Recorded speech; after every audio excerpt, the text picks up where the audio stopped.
Hello বন্ধুরা, আজকে আমি ছানা দিয়ে দারুণ টেস্টি নিরামিষ ছানা ভর্তার রেসিপি করছি।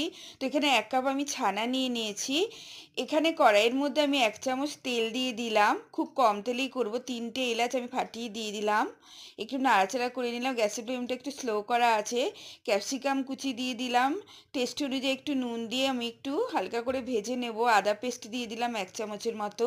এটা খেতে দারুণ টেস্টি হয় ছানা ভর্তার রেসিপিটা। এবার টমেটো কুচি দিয়ে দিলাম।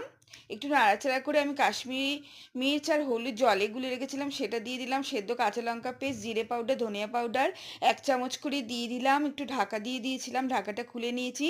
দেখো অনেকটা নরম হয়ে এসছে। এবার একটা বড় আলু আমি সেদ্ধ করে নিয়ে স্ম্যাশ করে নিয়েছিলাম, সেটা দিয়ে দিলাম। এবার ছানাটা দিয়ে একটু নাড়াচাড়া করে মিশিয়ে নিলাম মশলার সাথে। এইভাবে একটু দেখো মিশিয়ে নিয়েছি। এবার ছানার জল দিয়ে একটু নাড়াচাড়া করে নিলাম। এবার ঢাকা দিয়ে দিলাম, ঢাকাটা খুলে নিয়েছি, অনেকটা শুকিয়ে এসছে। এবার একটু ঘি দিয়ে দেবো অল্প করে। ঘিটা দিলে টেস্টটা আরও দ্বিগুণ বেড়ে যায়। খেতে ভীষণই ভালো লাগে, গরম ভাত, রুটি, পরোটা সব কিছুর সাথেই খেতে ভালো লাগে।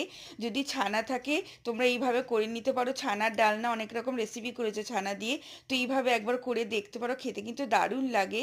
এবার আমি ধনেপাতা কুচি ছড়িয়ে দিলাম উপর থেকে। রান্নাটা কমপ্লিট হয়ে গেছে। তো তোমরা এইভাবে একবার ট্রাই করে দেখো বন্ধুরা।